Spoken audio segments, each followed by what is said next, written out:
Hey, this is John Leon Guerrero. Our guest today, holy shit, is Lorenzo Lamas.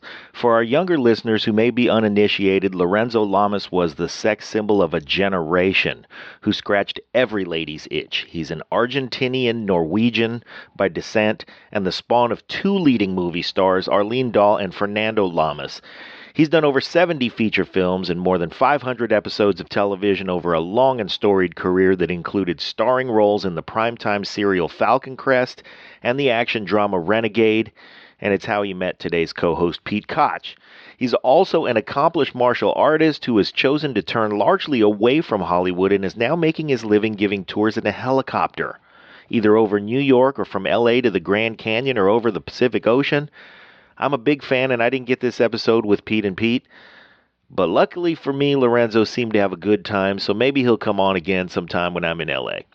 Anyway, here's today's guest, the best-looking 61-year-old you'll find behind the yoke or anywhere else, Lorenzo Lamas. Lions Rock Productions.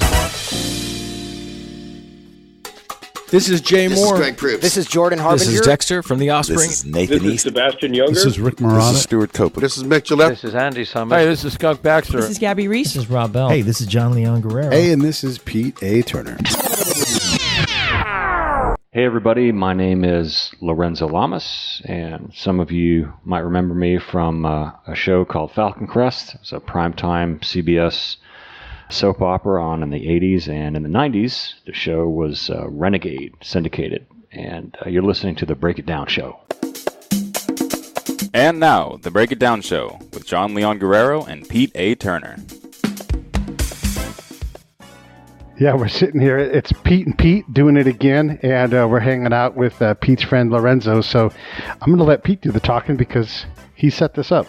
Yeah, and I appreciate that. Lorenzo Lamas was instrumental in helping me get a little bit of traction in the 90s. I was cast on his show, his great, successful show Renegade in the 90s, and I did one of the very first episodes, and it was to this day one of the best guest starring episodes that I ever had, and I appreciated, and I'm so glad to have this opportunity 20-something years later to say how gracious and kind you were as the star of that show to a young actor like myself, and it's great to see you again.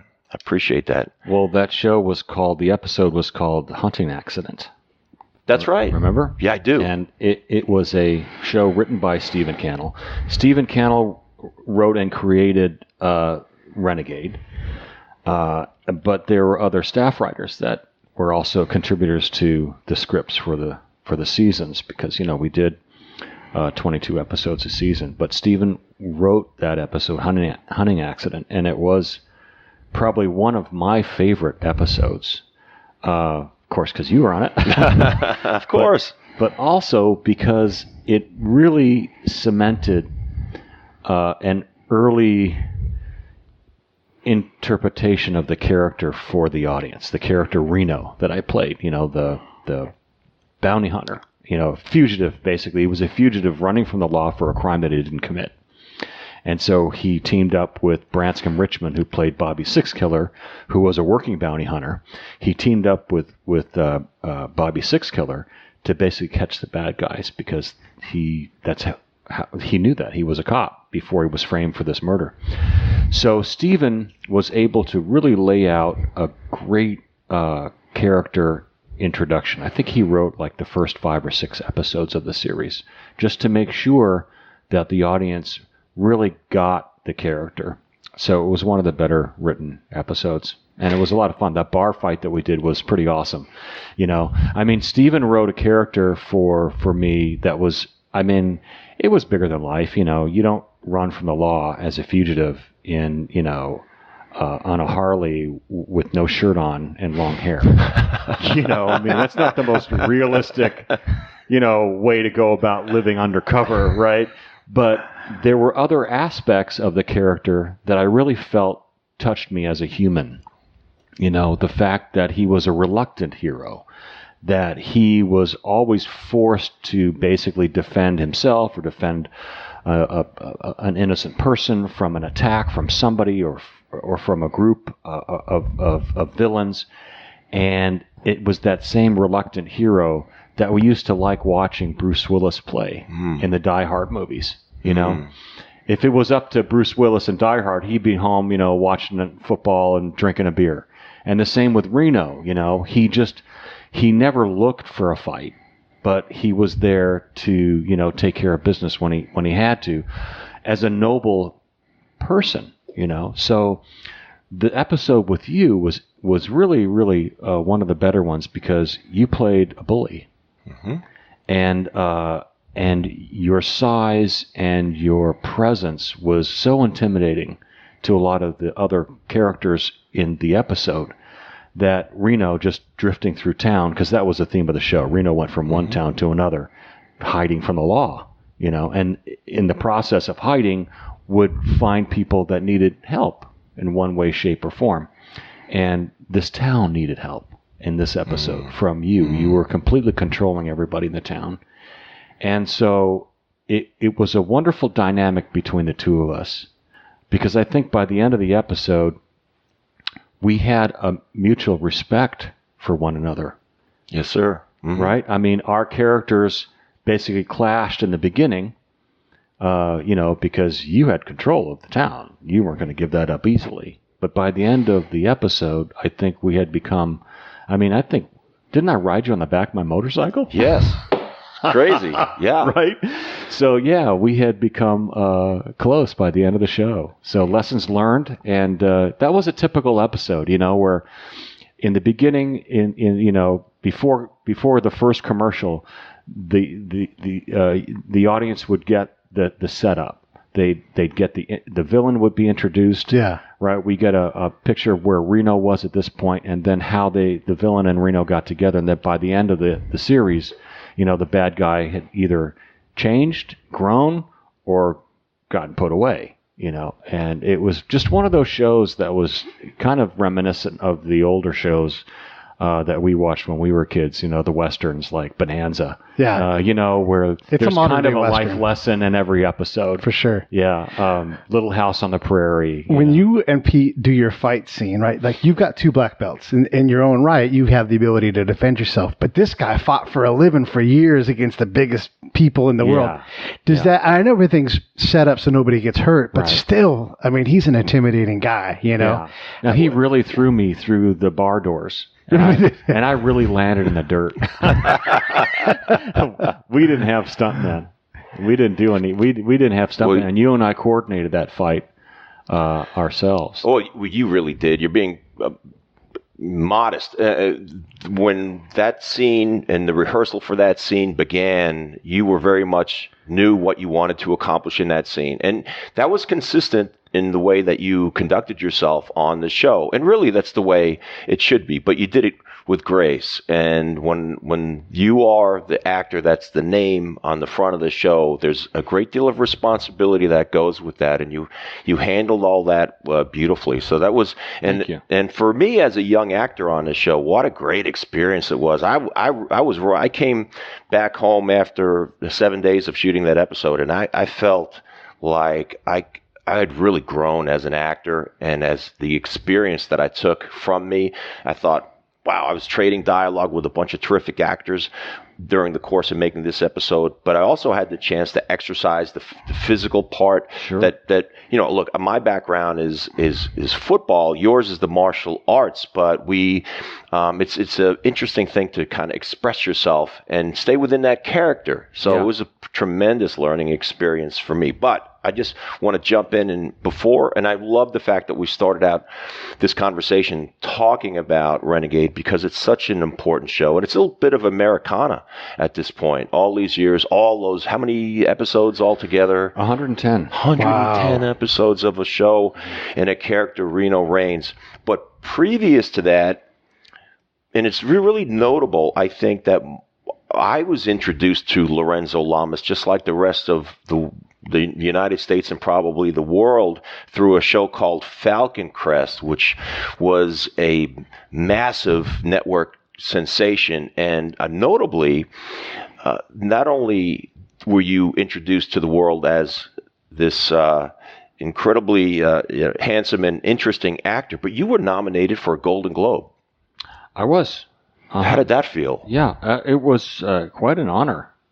To be quite truthful, yeah, quite an honor. Can you tell me who won that year in your category? Yeah, Lionel Stander won. I was nominated for Best Supporting Actor in a Primetime series for the Golden Globe. So the Golden Globes back in those days incorporated both drama and comedy together. Oh, right. So Lionel Stander was on a show called Heart to Heart with Robert Wagner and Stephanie Powers. Yeah.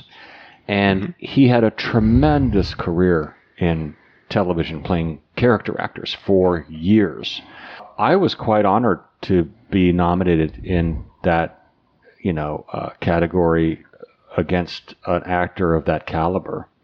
And the fact that I didn't win, sure, I mean, there's some disappointment, but he was so good in that series. He really, and had done it for several seasons. This was I think my first or second season of Falcon Crest. So it was just an honor, really, being nominated. And I can say the same for the Daytime Emmys. I was also nominated for Best Supporting when I was on The Bold and the Beautiful back in 2004 or 2005. Same thing. It was, we'll talk a little bit about working in daytime, because that's a different animal altogether. But it's just really talking about getting nominated and recognized for your work. It's a flat out honor, whether you win or not. And let me piggyback for 1 second on the award show theme, and that is, do you remember who sat behind you, right behind you at the 1977 Academy Awards, where you sat with, and I hope I have this straight because I got it on good authority, where you sat with your mother, Arlene Dahl, that was the same year that Rocky was nominated for Best Picture, and Sly Stallone. Frank Stallone, my buddy Frank Stallone, Sly's brother, kid brother, sat next to his brother Sly. Frank and Sly sat next to each other, and at the award show, 3 or 4 rows from the stage, and who was sitting directly in front of what Frank says to, I said, Lorenzo Lamas? He says, yeah, I sat right behind him at the 1977 Academy Awards. He was sitting with his mother. That's so random and obscure, that he would even remember me from First thing out of the gate. Because I wasn't even in show business then. I was a 18-year-old kid that my mom asked to escort her to the awards that one year. Had you even done Grease at this point? No. So you had one uncredited role in 100 Rifles, by the way, great movie. As a little kid, yeah. My dad wanted to get busy for the day on location, so he took me to the wardrobe trailer and told a person to put an Indian suit on me. You're going places, kid. So, no, but just to dovetail with that story, so yes, I was there at the awards with my mom, watched Sylvester pick up Best Picture Oscar, which was amazing. I loved that movie. That movie was so inspirational to me, because I was a fat kid with glasses and braces all growing up as a young boy. Wouldn't have thought of that. The last to be picked on teams. I was the kid that never got chosen to be on skins or shirts. I was left last. Wouldn't have thought that. No. So I always felt like I was very shy, very introverted. Almost painfully so. And I went away to military school as a 12-year-old. And by the time I graduated at 17, I had kind of shed that introverted character, because I ended up really liking the military process. I liked how everybody was the same when they arrived. Basically, you're like the lowest of the low. You're an amoeba. You're a worm on the ground. So everybody's equal, no matter where their backgrounds are from, how much money their parents had. We're all just equal. And then how we perform and how we manage our tasks and our responsibilities throughout each year of your attending the school, you're given more and more responsibility. You're put in front of, you're given maybe 4 kids to look after as a squad leader. then they're given 20 kids to look after as a platoon leader. Then you're given 50 kids to look after as a company commander. And then, by the time I graduated from that school, I was president of my senior class. I had letters in wrestling and track, and I had basically come out of my shell.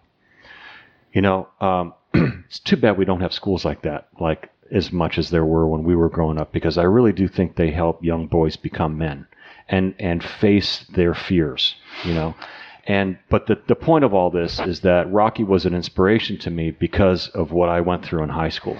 I knew that if I believed in myself and I kept my dreams and my goals intact, and I didn't let anybody or anything detract me from achieving the goals that I set to achieve for myself, they could be accomplished. And so watching Sylvester Stallone get his Oscar that night was so inspirational. And then at the Governor's Ball, Shirley Eater, who was a publicist for many, many years, was a friend of my mom's. She introduced me to Sly at the Governor's Ball, and that was just like huge. I was looking at my hero, And not only did she introduce me to Sly, but she introduced me to Alan Carr, the flamboyant producer of Grease. Oh. He had bought the rights to the musical. He was going to produce the movie for Paramount with Robert Stigwood. And Shirley just said, I got to introduce you to this guy, Alan Carr, because he's doing the production of Grease this summer. It was 1977. And you never know. And I'd done 2 episodes of television. I had done 1 episode of Switch with Eddie Albert and Robert Wagner, and I did another episode, a pilot episode for Jimmy Comack called Whatever Happened to Dobie Gillis, which was a pilot that never got picked up. But I met Alan Carr, and then 6 months later, I was in his office at Paramount replacing Stephen Ford for the part of the Jock in the movie Grease. So it just... With blonde hair. Yeah, I mean, Alan told me in the office. He said, "You have dark hair. Would you mind, lightening it or something?" I said, "What color do you want, Mr. Carr?" Yeah. I mean, I just was so excited about being a part of the movie. And of course, that movie was so wildly successful. It really was. Yeah. And still, people still find that movie. I mean, kids now that are, 8, 9, 10 years old, they'll know the movie because their parents will introduce them to it. And once every 18 months or so, it'll go viral about the whole ending of what really happened. Like, it continues to have this life. It does. It's one of those rare things. It just keeps having a resurgence and a life that continues. My favorite weird thing about Grease is Rizzo comes out of the girls' bathroom with an ice cream cone, eating it. Like, well, random. Are there any funny memories from those early moments in your career where you're just, because you didn't know probably at this point that... Well, I'll tell you a really funny moment. It was on the first ever television show that I did. I was a guest star playing a bodyguard slash, heavy character.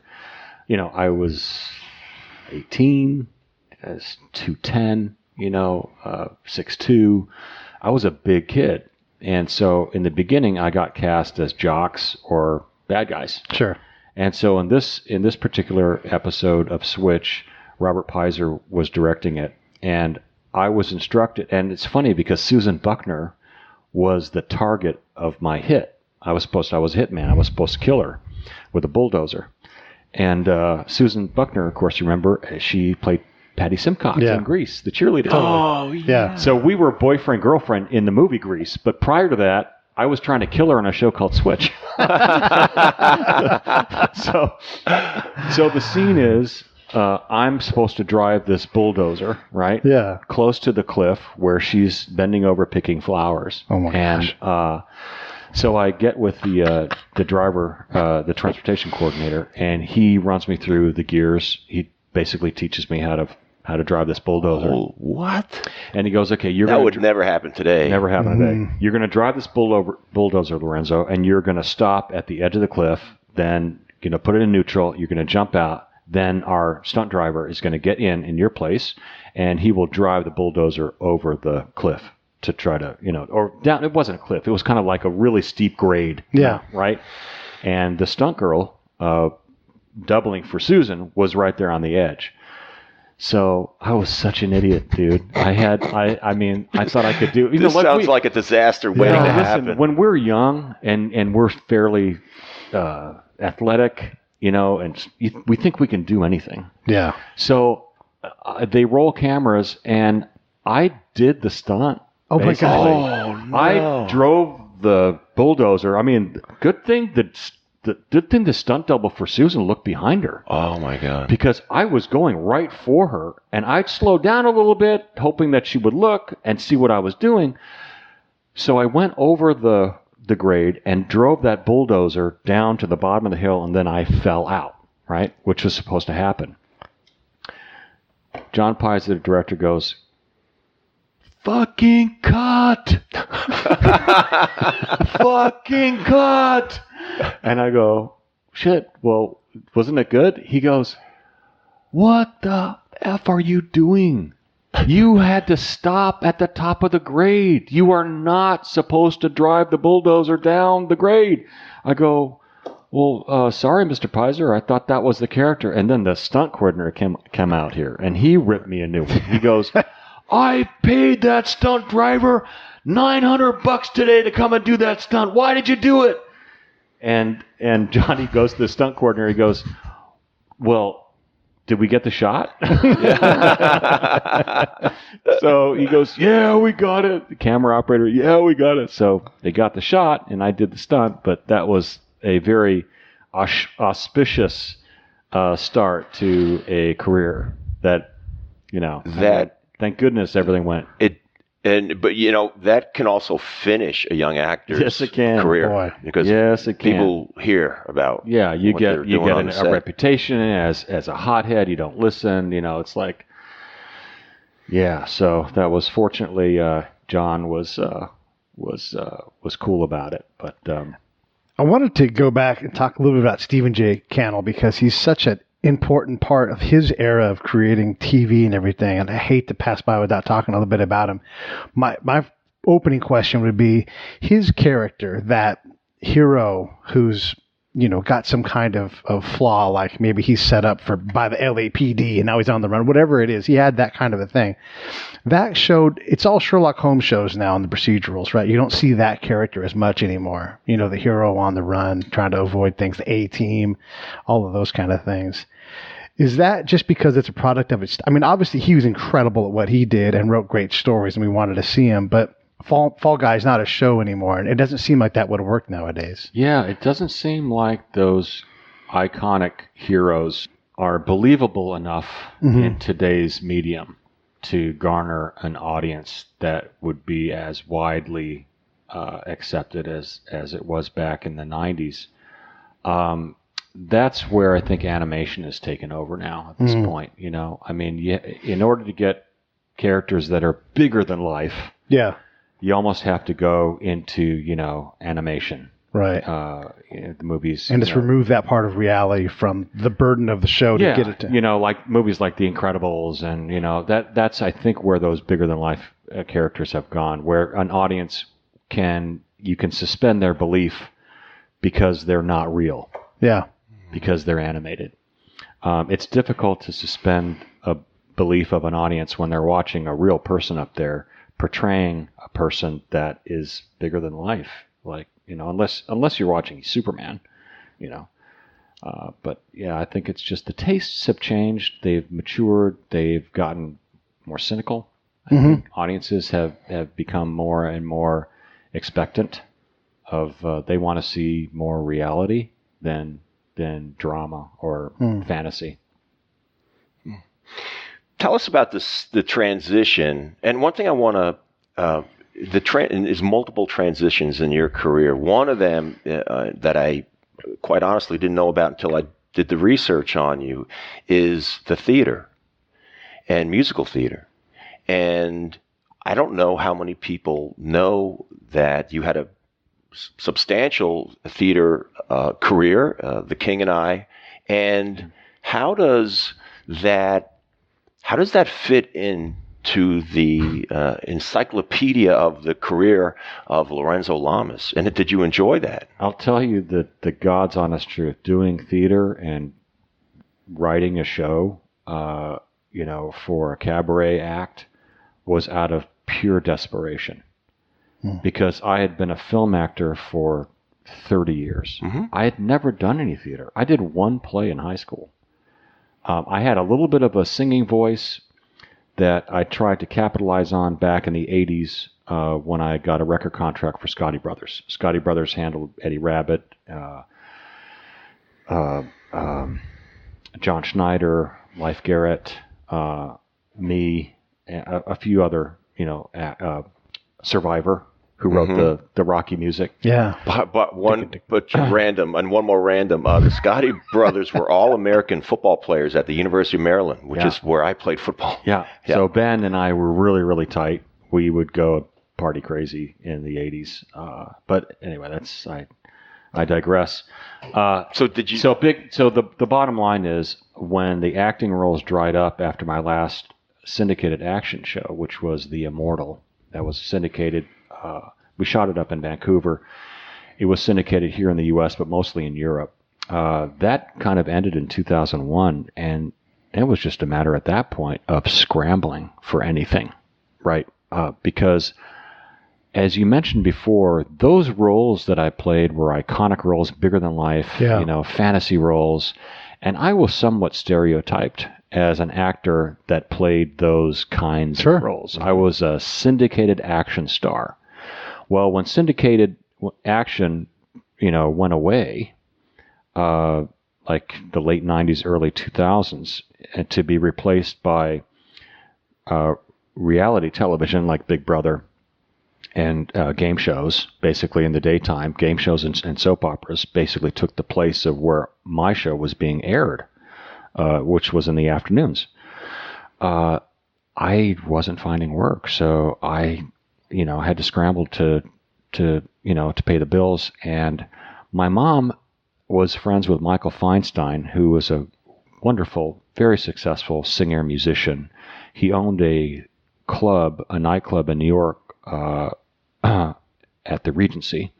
It's called Feinstein's at the Regency. And my mom arranged to have me meet with Michael and discuss the chance of maybe putting a cabaret act together. So we talked about it. I met with him. I sang a song. I had done a charity event for AIDS here in L.A., and I had chosen a song from the musical Seven Brides, Seven Brothers. So I sang the chicks and ducks and geese better scurry. That was the only song I really had prepared, because I had just sung it 2 weeks prior. So he goes... Press pause for a second. Yeah. Whose idea was the cabaret? Was it yours? I've always wanted to do this? It was Michael's idea. Okay. It was Michael Feinstein's idea, because he was giving people like Michelle Lee and Lucy Arnaz and Lorna Luft opportunities to sing at his club. Yeah. I used to watch him play the piano and sing songs on the Mike Douglas show and all that stuff. This guy was a giant. Huge following. And he still tours, still does it. Really? And he just happened to be a friend of my mom. So I met with Michael. Michael thought I needed to develop a show, some kind of theme. So he put me in touch with Stuart Ross. Stuart Ross is a musical theater director. He did Forever Plaid on off-Broadway. Yeah. And I met with Stuart. He lived up in the Hollywood Hills. We met, and we decided that in order for me to make a legitimate break into a completely different genre, cabaret singing, how does Lorenzo Lamas, the action star, get up on stage and sing Sinatra? Well, what we devised was we would make this show a tribute to my parents, who the audience would remember. So I'm basically chaperoning the audience through a 90-minute memory show, about the songs that they remembered from the 40s and 50s, tied in with stories about my mom and my dad that they could relate to. Wow. So Stuart wrote a wonderful show. We incorporated several kind of, devices in the show. Like back in the 50s, there was a record that you can buy in the store that the audience, you take it home, you put it on your record player, and you were able to play scenes with famous actors. That's fun. You say the line, Right. and then the actor says the line, and you're listening to the record. So we incorporated that. I found a record that my mom recorded. So I did a scene with my mom from this record. Oh, great. On the show. There were several stories about my dad and Ethel Merman. I sang a song from Happy Hunting. And, it was fairly successful. I probably milked about, 18 months of work out of that show. You put the show up in New York? I did. Yeah. I was at Feinstein's for 2 weeks there. That was my debut, and I got pretty decent reviews for the show. Rex Reed came in and watched the show, and he gave me a good review, Nice. and a couple of the big, the theater critics came and reviewed the show. They liked it. They said I was affable. I had a decent voice, which is great. Yeah. They didn't say I sucked, right? Or they didn't say stay home and save your money, Yeah. So that led into the musical theater thing. See, once the theater owners on the East Coast knew that I could sing, then for their summer period, which is where the folks visit the resorts in Florida, Boca Raton, up in Maine, the theater owners are looking to book musicals for the summertime. So I got King and I that first summer after this. Wow. So one thing led to another, and I was able to ride the music for a couple of years. But I'll be honest with you, I can put a couple of notes together, but I'm not a singer. And it was always a stretch for me.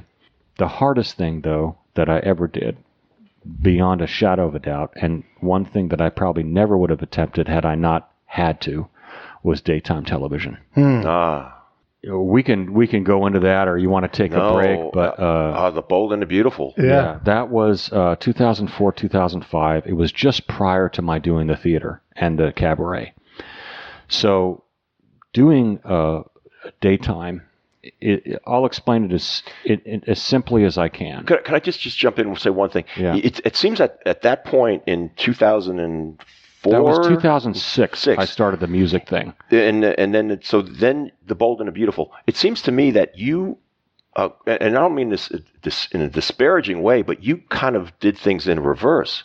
You're this gorgeous 19-year-old when you came on the scene. Instead of going straight from soaps to action hero, you went the other way. Yeah, exactly. Because the action roles dried up, to be honest with you, and the kinds of characters that I played, which were bigger than life, were no longer in fashion. So the industry really didn't know what to do with me in front of the camera. And somebody over at the Bold and the Beautiful said, "Hey, you got to move the needle, right?" That was a new cast member on a show like that. Yeah, absolutely. So my agent told me that Bradley Bell, who produces and created The Bold and Beautiful, wanted me to go in and meet with him.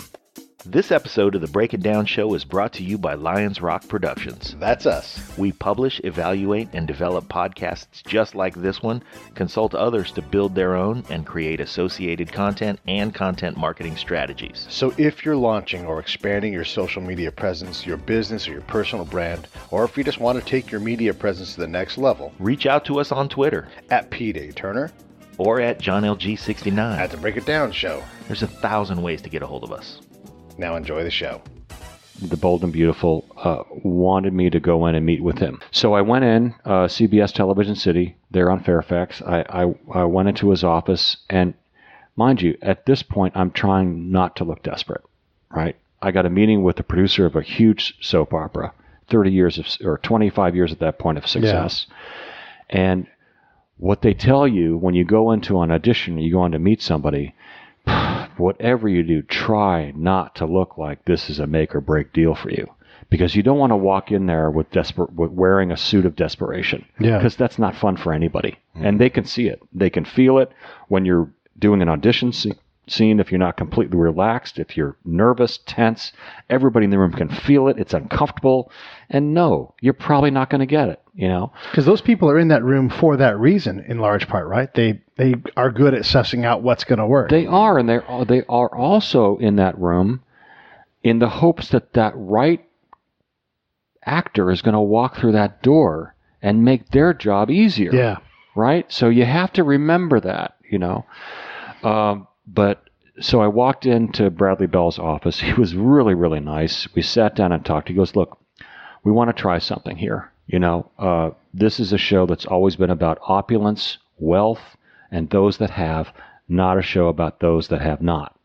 But we want to try something with you. We want to bring you in as a firefighter. We want to try to see if there's an audience out there that we're not hitting, an audience out there for people that are working for a living, the middle class of America. We want to see if we can appeal to, if a character from the middle class of America can appeal to our audience. So I said, great, let me do it. So I went in there, and I played opposite Sidney Penny, who is a delightfully sweet and gorgeous actress. And how old was she at the time? Sidney Penny, I'm going to say she was probably 30. Oh, okay. Right? Yeah. She's 30. I'm 30. Well, I'm 40. No, Sidney was maybe 35 because I was like 45. Okay, so this is a hot couple. This has got I potential. mean, and she's playing the wife of a firefighter. I have a daughter that she's from a previous relationship that Sidney's character is helping me to raise. And I just thought it was a wonderfully sweet storyline. And I signed a contract for 5 years. And I thought that was going to be it. Okay, fantastic. Because, actors do soap operas on their way up or on their way down. And I'm thinking, you know what? If I can hang on to this for the rest of my career, because actors will do a soap opera for 10, 15, 20 years. Yeah. Especially one like Bold and Beautiful. I said, this is great. I'm happy. I'm working. The work we'll get into in a second. But as far as an actor booking a gig, I was pretty happy about it. So now the process of learning how to act, where you've got to memorize 30 pages of dialogue, where I've only done at the most maybe 8 or 9 pages for anything I've ever done a day. It was like drinking through a fire hose, dude. I walked with sides in the back of my pocket everywhere. I was raising my daughters at the time. I'd go to their swim practice. I'd have my sides. I'd take them to a movie on the weekend. I'd have my sides with me. We'd go to dinner. I'd have my sides with me. Because I'm not a natural study. I've always had to read something over and over and over again for it to really sink in and comprehend. Plus, correct me if I'm wrong, but as my recollection of working with you, you're the kind of guy that likes to kind of roll up your sleeves and do the scene, rehearse that scene, and in which a lot of the very best actors prefer to work that way rather than, I think there's a perception out there that professional actors learn their sides in isolation and then just show up, hit their mark, and deliver it. Some do work that way. Mm-hmm. And that might be the way of the soap opera. The way that it was on Renegade and other television shows, basically you get your script a week beforehand. Let's say if you're lucky, you get the script a week beforehand. So you can go through it. Okay. You can pretty much, peruse your lines and figure that, okay, next week I got to work on this scene, that scene, this scene, and that scene, and I'll slowly go over those lines in the week before. In a soap opera, you will not get a script until maybe the day before you start rolling on it. Wow. Okay, because the writers are always writing. Remember, they have to write on every day, at least a 30-minute, if not an hour show every day. Yeah. Actors are filming, instead of taking 7 days to shoot an hour, we're shooting an hour show every day of the 7 days, of the 5 days. Yeah. So we're shooting an hour a day. So my character had to learn at least 20, if not 30 pages a day of dialogue. My goodness. 4 scenes a show, right? And 4 to 5 shows a week. Jesus. So the learning curve was, I had a panic attack one time on the set, like a panic attack, like literally, like I froze. And it's very difficult. We're on a very tight schedule on a daytime show. There's no time for rehearsal. If you want to rehearse, you got to get with the actors in makeup or the dressing or just prior to getting on the set, because once you hit the set and you do a block for camera, they go to tape. So you get one block for camera, then tape. Wow. All day. One rehearsal, then go. Then for real, right? Performance level, right? Performance level right now. It was the hardest I've ever worked as an actor, and from this day forward, I will respect daytime actors more than any other actors in the business, because you got to stand up and tell the truth with very little preparation. And that camera doesn't lie. It's in soap operas. It's like it's right there, right? So just tremendous work. And I did that for almost 2 years, and they just didn't feel that particular experiment was working anymore, for my character. So unfortunately, the contract, came to an end after 2 years. And that's when I got into the music thing. So 2004, 2005 was the soap experience, and then 2006 to 2010 was the musical theater and the cabaret stuff. You mentioned about your truth, and one of the questions I like to ask actors on the show is, the whole David Mamet thing, tell the truth, but it's not just the truth. It's a lot of times it's your truth. What do you? It's just it's honesty. It's what I mean by the truth is an audience can tell whether you're acting or whether you are being. I mean. Yeah, but what's your truth when you show up? No matter what you do, when Lorenzo Lamas walks in that room, whatever character is going to be, there's an element of your truth that you just cannot turn off. It just shows up when you're there. Do you have any idea what that would be? No, my truth is the truth of the character I'm portraying. Okay. Whatever that character's truth is. Yeah. Lorenzo Lamas, he leaves himself outside the door. Okay. He doesn't go into the casting. Right. He doesn't go into the audition room. Yeah. I try to walk in as the character. Okay, that's the truth. Yeah. Okay. It actually bothers me sometimes when the casting agent or the person reading the lines off camera wants to chit-chat. Mm-hmm. I'll do it. I'm not rude. I'll try to be affable, but it's really difficult for an actor that walks in prepared to all of a sudden then switch from being prepared as the character, then to talk as their person, and then to get back into character, So a lot of the really good casting agents, Barbara Clayman was one.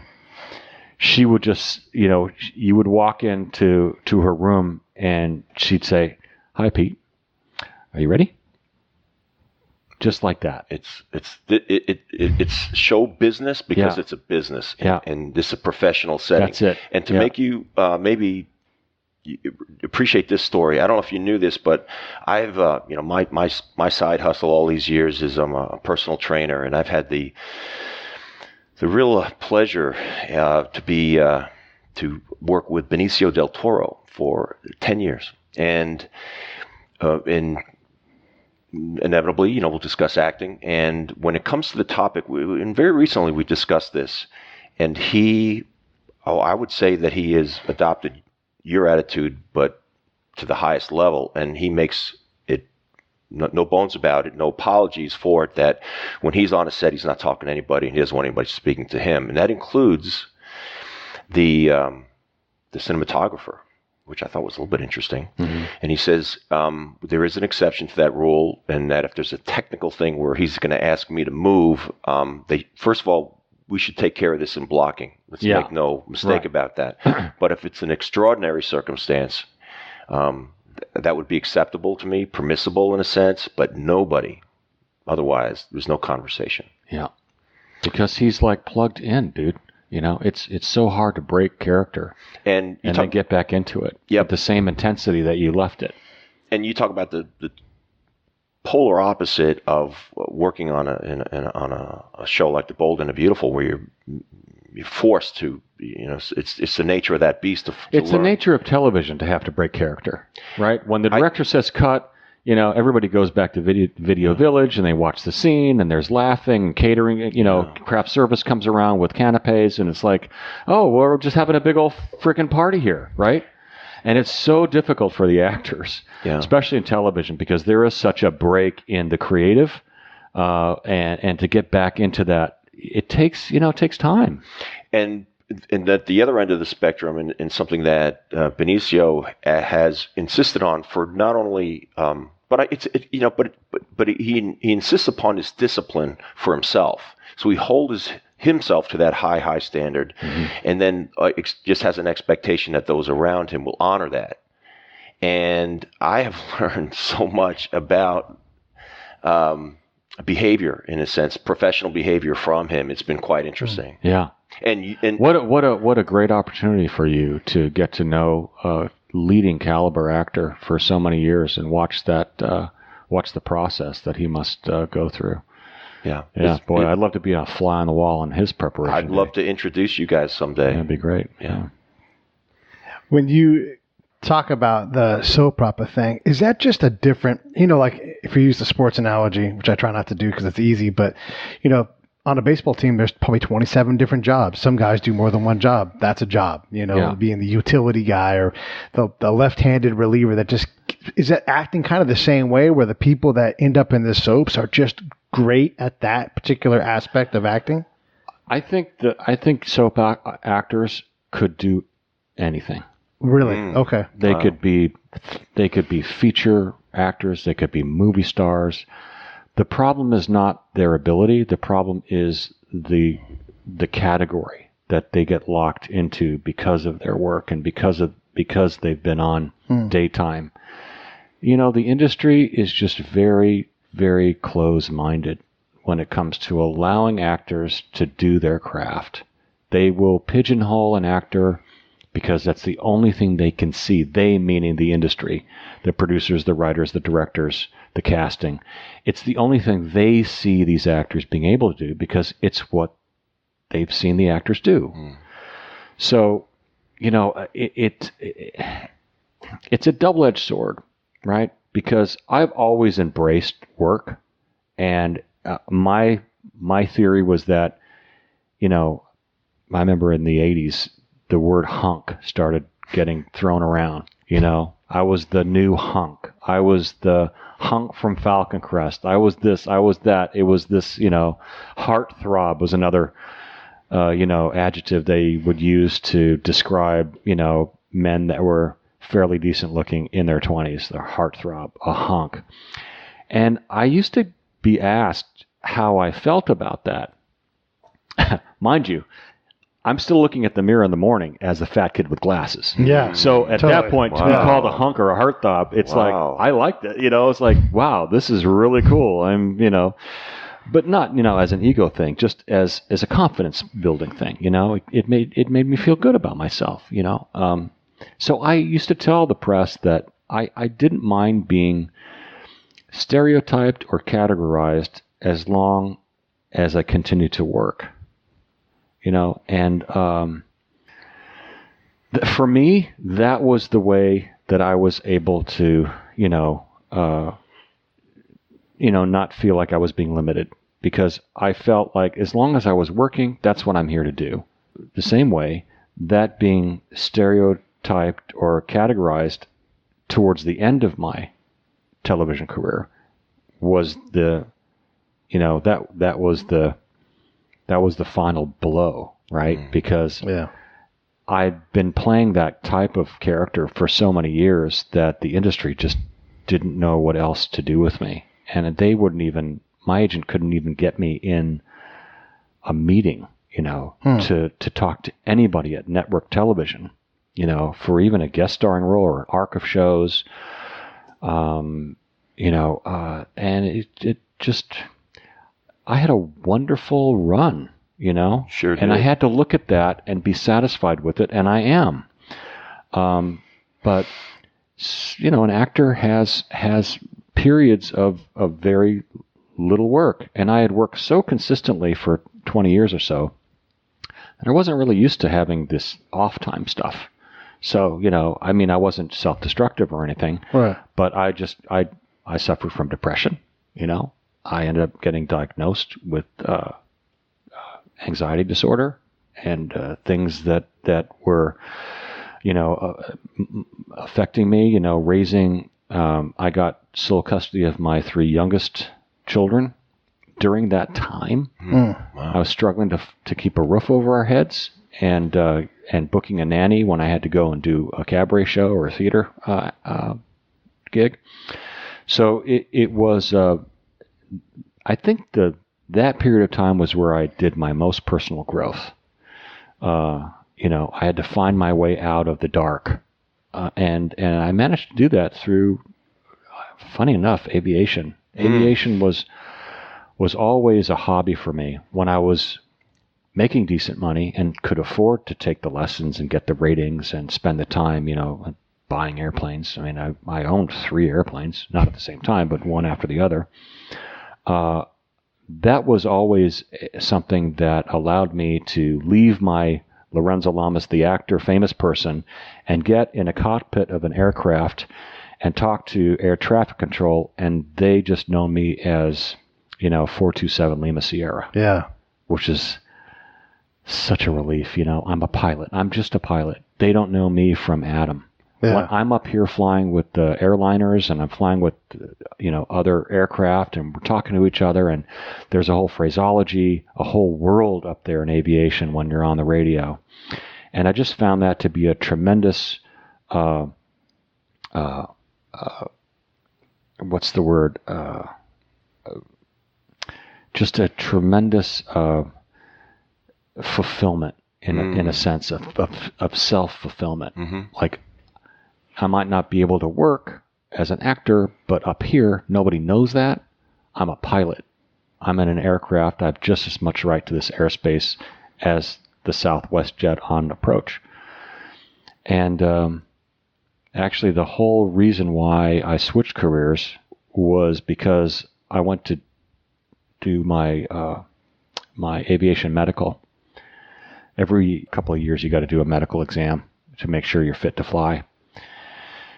And there was an issue, and with my medical, and I was almost, I was told that, you've got to do some work for certain things, or you're not going to be able to fly, for your mental thing. That really changed my life, because I just really, I had to get my mental situation straightened out, because I was not under any circumstances going to be able to handle losing my pilot's license after, at that point, it was 15 years. So I did the work. I did self-therapy. I got a series of DVDs that helps you to manage panic and anxiety. Mm-hmm. I got completely and totally clean. I was able to pass my medical. And that's when I decided that it's what I wanted to do. So I had to go back to school. I had to go get instructor rating, because I couldn't afford to rent, an aircraft to go and get current or stay current. Too expensive. So I had to go back to school and get a teaching certificate so that I could start teaching not kids, but, people who wanted to fly, how to fly. And then I would get my hours through teaching and flying tours in Van Nuys and smaller aircraft, and then one thing led to another. When I came back, I used to be a spy, and I worked in Afghanistan and Iraq a lot, and I came back with a similar thing where it was just no more time for me to do that anymore. I didn't want to make the sacrifice. They didn't want to hire me, and it sucks really bad, as you know, to go from this is what I do to no, it's not anymore. Yeah. And I was thinking the other day how close I might have come to ending it all. Because same kind of thing, depression, anxiety, PTSD.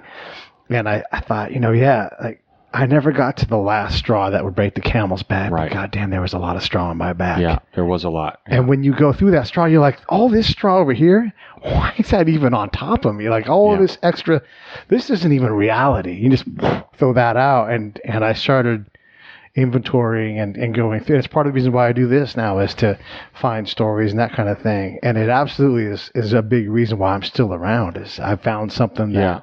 I think what happens when you have depression and anxiety is that you can't get out of your head. You just can't get out of your head. And that is what draws you down into that, that vortex. Yeah. And it's a kind of a self-reciprocating vortex, You try not to think about the things that put you down there, but then you can't help but think about the things that you're dealing with. Yeah. And how do you get out of that? So a lot of the really good therapists recommend doing something a hobby, that gets you outside, that gets you walking on the beach, that photography, whatever it is, photography, bike riding, getting involved, just doing physical exercise, just getting out of the four walls, because when you're here by yourself, you're just with your thoughts. Yeah. And with folks that suffer from depression, that's the trigger, along with some other obvious things, Somebody had said to me one time that, Lorenzo Lamas, he flies airplanes. And I said, no, I think he's a helicopter pilot. You're both. Right. Okay, so I didn't know that. So we established that. And you started out with a fixed wing. Correct. And not only did you have, from an understanding, you had a passion, a curiosity and a passion for flying. And then you became and got your training and became a pilot, an accomplished pilot. And then you found that it was therapeutic. Yeah. And then, as we fast forward, as you transitioned, I don't know, for a lot of people, this is going to be the first time they knew this, that you transitioned from, hey, he's an actor, I just hadn't seen him in a movie lately. No, you've transitioned from a professional actor with an incredible 200-300 credits in television, film, theater, and you transitioned into a professional pilot. And not only is that your vocation now, but you're also saying to me it's therapeutic at the same time, isn't that? Well, it is, because it's a job that I like. I look forward to going to. That's the old saying goes, if you can find something you love to do and get paid for it, you're not going to work. And that's the way aviation was and is to me. And there's a whole other conversation about coming into an industry, the aviation industry. As here you are, you're a pilot, and you're vying for a job that 200 other pilots are vying for, and you're known as an actor. Yeah. Can we talk about that for 1 second? Okay, so it's taken me. I've been doing this now 5 years. It's taken me almost as long to get the respect of the people in the aviation community that I'm not doing this for fun. That this is a living for me, that this is a vocation. It's my life. Yes, I enjoyed it. Thank God I was able to get the breaks that I did in aviation, because I did get breaks, because nobody can go from 250 hours as a helicopter instructor, to then flying tours in LA in a piston aircraft, gaining 1,000 hours in, 18 months. Nobody can do that. Nobody can do 1,000 hours in 18 months without some help and support from people. And, I could give a list of shout outs to people that believed in me as the pilot early on in my attempt to break into that industry. And I have publicly given shout outs to a couple of people that had opened the door for me. Because after you get your first, nobody will look at you. No operator in the country will look at you in America with less than 1,000 hours. No company in Europe will look at you for less than 3,000 hours. So the opportunity is here, but you got to get those first 1,000, and those first 1,000 hours are the most difficult to get as an aviator, because you can't afford to buy them at that point at $300 an hour. Right. And you can't afford, you got to pay your dues, and you got to teach, you got to fly tours, you got to mop hangar floors, you got to wrench on aircraft, you got to basically just, suck it up. And I did. I got my first opportunity to fly for a big operator in Las Vegas. I flew for Sundance, which, they're like 1 and 2 between Maverick and Sundance. They do the tours to the bottom of the Grand Canyon with the picnic and the champagne. They pick you up in the hotel in a limo. We fly, new equipment. And that was my first, big gig. That was a couple of years ago. But it was, it was humbling, really, to be that guy that everybody knew as somebody that used to act, because I wasn't going to fly, after leaving, I'm not, coming from a hit show, and then trying to be a helicopter pilot. I was coming from a place where I used to be somebody. And But if I'm understanding, why did you segue from fixed wing to helicopter? Is that where the jobs are? No, not necessarily. Actually, there's better jobs in fixed wing and higher paying jobs in fixed wing. But I never wanted to be away from my youngest kids pursuing a career as a corporate pilot in an airplane, because you'd have to spend, depending on your boss, you might be flying him to Cabo for a week. You're away, and then I'm back in the same place as I was before, doing theater and hiring a nanny to watch my kids. The kids were older at this point, because we're talking 2013 to now, but still, they were still at home with me.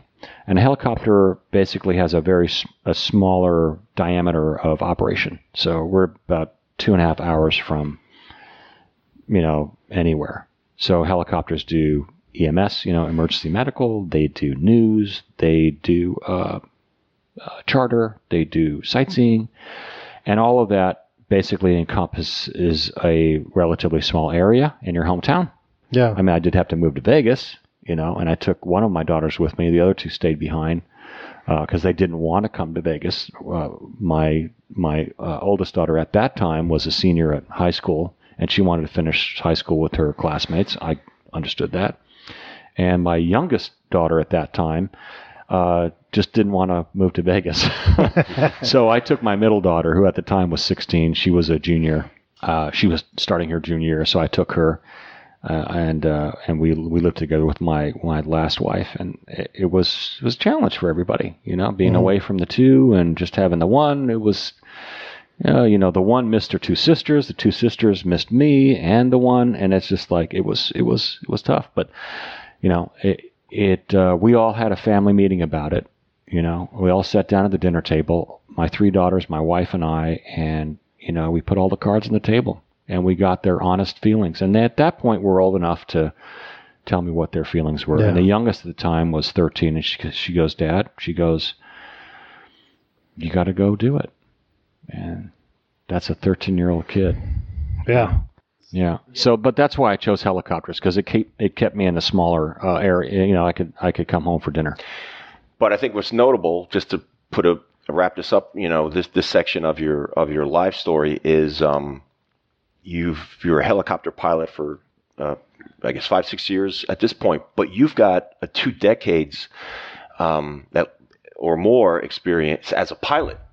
Right. And I think that's really notable. Yeah, the only time I left aviation is when I just couldn't afford to do it. Mm-hmm. While I was raising my 3 daughters for about 10 years, during that period where I was doing musical theater and soaps and all that stuff. I just couldn't.